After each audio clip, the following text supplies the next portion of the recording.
think of one of the most groundbreaking, unique wrestlers of all time, you know that Bray Wyatt is at the top of the list. He was completely different than anything in the WWE. He led a cult family and made a groundbreaking change when he became The Fiend. A career with endless possibilities and a career that could go to the moon, WWE decided to release Bray Wyatt from his WWE contract. It's a real head scratcher and it makes you wonder what went wrong with Bray Wyatt in the WWE. The first time we saw Bray Wyatt in the WWE was when he was on the reality TV show NXT. Now NXT wasn't the NXT you know today. It was a reality TV series featuring WWE superstars as pros managing upcoming WWE superstar hopefuls. On June 2nd, 2010, he joined NXT under the name Husky Harris with the pro Cody Rhodes. Husky Harris made it pretty far in the NXT competition part, but ultimately was eliminated as Kaval would win the entire thing.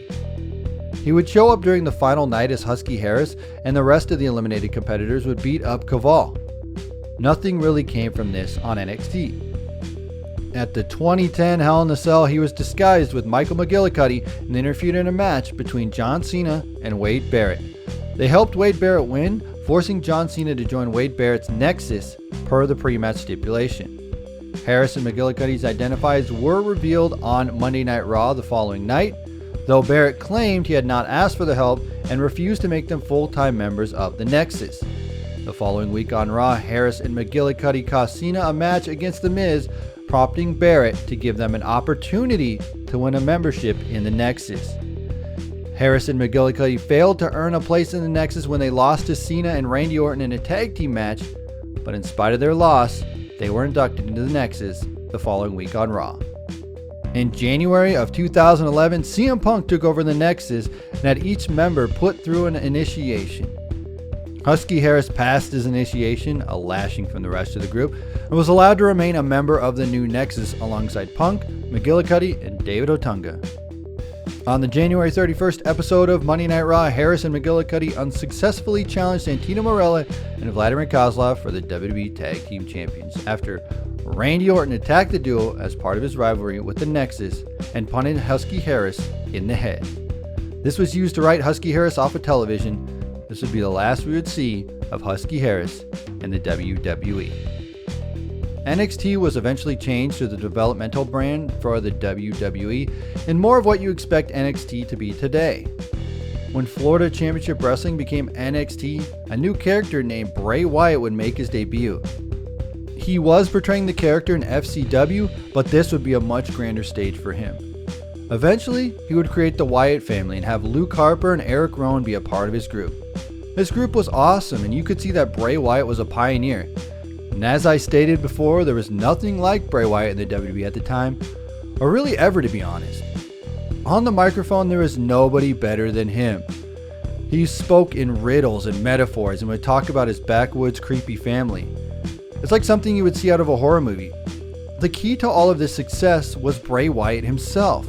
He could talk a million fans into an arena. He was so articulate and his delivery and timing was impeccable. If anyone else was playing Bray Wyatt, it wouldn't have worked. He truly had a creative vision for where he wanted this character to go. They did some great things in NXT, but you could see that on a much bigger stage, the Wyatt family could explode into greatness. And in July of 2013, vignettes began airing on Monday Night Raw for the Wyatt family coming to WWE. People are sheep. You understand me? They can't lead themselves, they need to be led.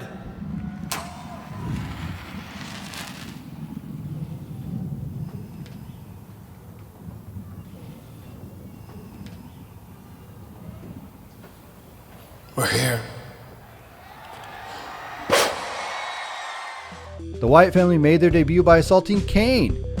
The Wyatt family then continued their attacks on such wrestlers as R-Truth, Justin Gabriel, Drew McIntyre, Heath Slater, and Jinder Mahal, while sending cryptic messages to Kane asking him to follow the Buzzards. Following another assault, Kane challenged Wyatt to his first main roster match, a Ring of Fire match at SummerSlam. During the match, Bray Wyatt would get the win after Harper and Rowan would interfere. After the match, Harper and Rowan attacked Kane, carrying him away. The Wyatt family then began feuding with CM Punk and Daniel Bryan in late October, leading to Punk and Bryan defeating Harper and Rowan at Survivor Series. The Wyatt family continued their feud with Bryan as Wyatt attempted to recruit Daniel Bryan to the Wyatt family. The Wyatt family did end up defeating Daniel Bryan in a handicap match at TLC.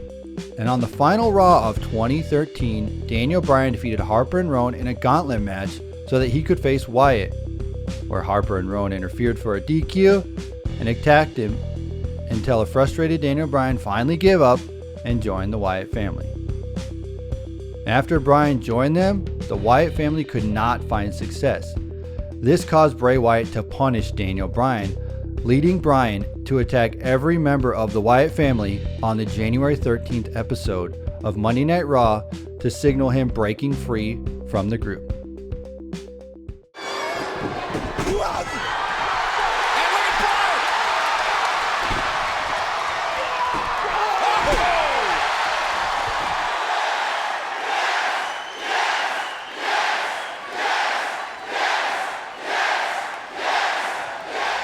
Now, this is not an understatement.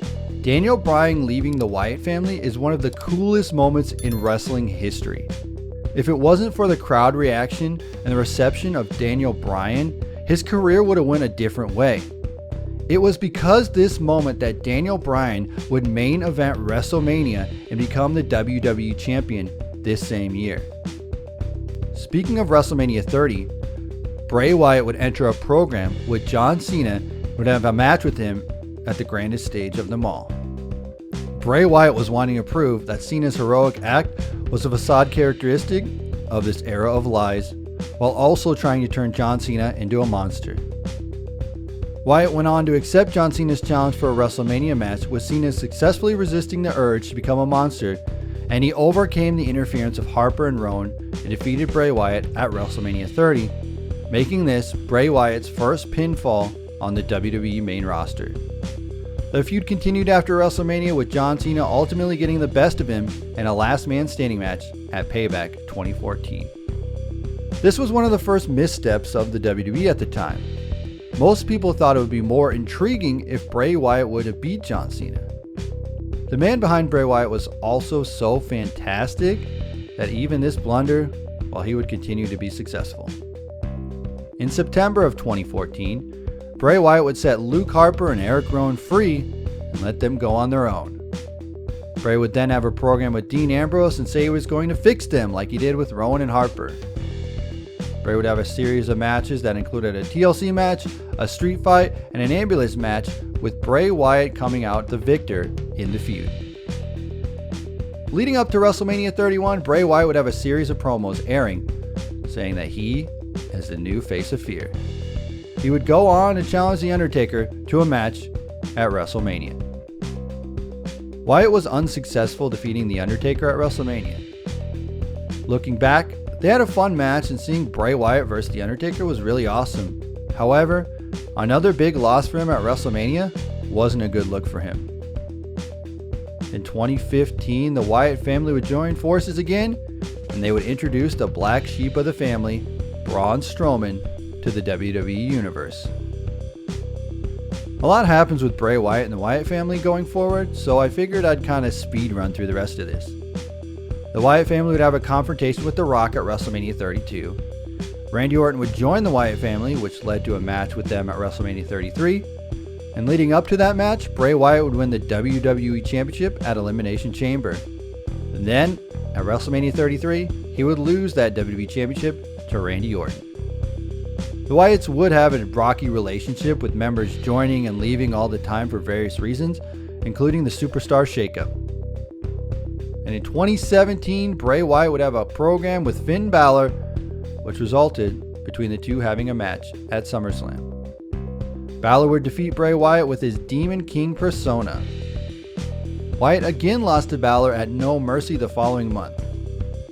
And the two were due to face each other a third time at TLC, but Wyatt was unable to compete due to an illness concern and was subsequently replaced by AJ Styles, bringing their feud to an end. Now we can't talk about this without mentioning the Sister Abigail vs. Pumpkin Finn Balor match that never happened. Sister Abigail finally arrived to Monday Night Raw.